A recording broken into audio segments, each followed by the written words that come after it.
Hey, thanks for making it to Veterans Info Tap. I'm glad you made it. Still on a little bit of a rampage with this Office of Inspector General, March 2023. I don't even know what you want to call it. Highlights, issues, disasters, whatever. I just wanted to give one more quick one here. So, listen to this headline inside their report. VBA, the Veterans Benefits Administration, did not ensure complex appeals were decided by appropriate staff. Let that sink in. And then I'm going to say it again.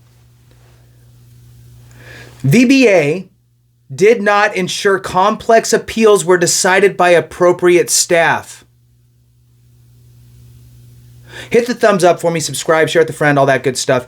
This is really, really important. And again, I'm going to go on the side of it's just incompetence, right? It's people that aren't reading what should even happen. It's just resources might be thin. I don't really know, obviously fully why. I don't think they're out trying to stick it to us, but they are sticking it to us, even if it's indirectly, right? So there are so many issues with this statement, just the headline alone.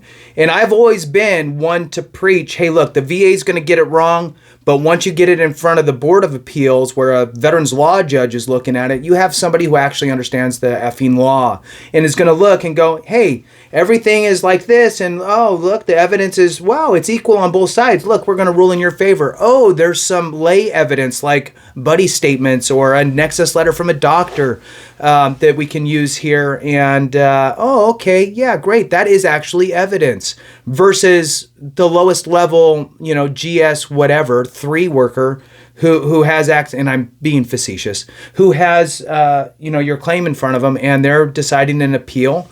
That's pretty scary. So there is a little blurb here that I'm going to read, but what I want to, I guess, warn everybody of is you have to treat the process like you're going to court, because effectively you are. You're filing a claim, it's going to bounce back and forth. They're going to make a decision potentially that is not favorable. And for whatever reason, and this is a good reason right here, right? They did not ensure complex appeals were decided by appropriate staff. So when they come back with a decision that is not agreeable to you, you need to then increase that appeal to the next level, right? Because you can do an internal appeal, just, get a higher level review, supplemental claim, or you could end up taking it to the Board of Appeals where a law judge will look at it, veterans law judge, look at it. Longer process, but hopefully you'll get the right decision. So everything that you are supplying is considered evidence, and you want to make sure that you got everything lined up right. The more footwork that you can do, sadly, for the VA ahead of time to make the right decision, the more likely you'll get the right decision. So in other words, don't leave anything open for them to interpret. Make it very clear where you are with your condition, the nexus, the level of severity, all of those things. The clearer that you make it and the more concise you make it, the easier it is for the incompetent person to read and go, oh, you should be this. So that's why on so many of my videos, I talk about the schedule of ratings and doing your homework and reading it and, getting the DBQ and talking with your doctor. And if you can't talk to your doctor for them to fill it out, then you need to make your own notes for the doctor as if though you were sitting there and they were able to ask you questions. And you need to think about, if the doctor were to ask me this question, what would I respond? And I would respond this. So that way they can read your information as they're putting together the DBQ. All of these things help you in preparation for your CMP exam, where you can articulate.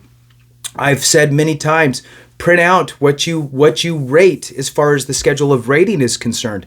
If you meet all the qualifications for a 50% rating for a specific condition, then make sure you state all of those things, because if you miss one, it could drop you down to a 30% or who knows where, right? So print it out, take it with you. It's an open book test. They allow you to take in notes. It's not like you need to try to remember everything. There's plenty of us that have, TBI or other issues going on where we can't remember everything like we should, right? It's a little bit spotty sometimes, and boy, it irritates the spouse, right? So anyway, I know I'm going off on a tangent, but it's really, really important that you are prepared for this battle of incompetence with the VA. Now, let's read what the Office of the Inspector General said about it. It says here, Decision Review Operations Centers, DROCs, are responsible for processing any appeals made by veterans who disagree with the VBA's, Veterans Benefits Administration, compensation benefits decisions. DROC staff must be designated and trained to decide complex appeals. This review assessed a March 2022 hotline allegation that DROC was not designating or training the appropriate staff to decide complex appeals. Wow. After reviewing 3 samples of complex appeals, the OIG substantiated that some staff from each of the 3 DROCs did not meet all requirements and estimated that, it's split up here, 1 in 200 complex appeals were decided by undesignated staff. 1 in 200. There are thousands. So 1 in 200, so you got a 1 in 200 shot. Wish that was your odds for the lottery, right? So a 1 in 200 shot at your appeal being decided by an undesignated staff. The OIG found that VBA's Office of Administrative Review did not monitor completed appeals to ensure they were decided by designated staff. So not only were they not completed by a designated staff, they weren't reviewed to ensure they were. Wow, double whammy. In addition, there's an in addition. Great. In addition, about 400 complex appeals were assigned by the work routing system to undesignated staff because the system required manual updates for staff designation. The OIG made 4 recommendations related to ensure correct DROC workload designations are made. And that is the end of that one. So, pretty horrific, if you ask me. And again, we cannot control what's happening inside the VA. Okay, we can't. We can complain to our congressional members, push on them. We can make further complaints to OIG. The best way to combat it for yourself is what I said earlier, and that is ensuring that you do your due diligence, do your homework. It's kind of like when you had a boss, supervisor, or even in the military, hey, write your own review, right? Whatever it is, NCOER, whatever, OCR, right? Whatever it is, right? Whatever you're filling out, right? That's a reflection of you. It's like they want you to fill it out. You complete it, give it to them. They might make a couple additions and then sign it, bam, it's done, right? So same thing here is you are doing this for you. You are submitting the claim for you. Make sure one piece of advice, make it as easy as possible for the person that's reviewing your file to make the right decision. And you got to put a little bit of work in. You got to spend a little extra time developing your claim. That's why I talk about it's important to put in that intent to file, buy yourself some time, go ahead and develop the claim, look at your conditions and the schedule of ratings, get the associated DBQs, disability questionnaires, take those to your private doctor, if that's who you're seeing, have them complete the DBQ for you, either with you or provide notes for them so they can put in the correct information as though they're talking to you. You're the patient. Nobody knows you better than you.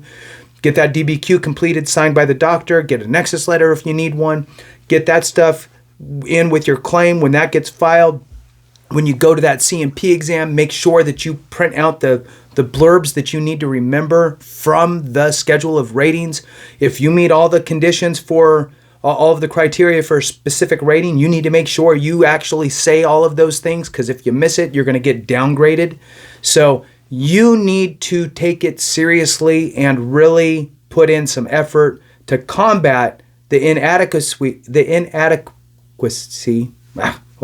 at the VA, right? The incompetence. So anyway, with that, we'll go ahead and end it. Thanks so much. I appreciate you. Have a great one. And remember, if we don't take care of each other, something went wrong.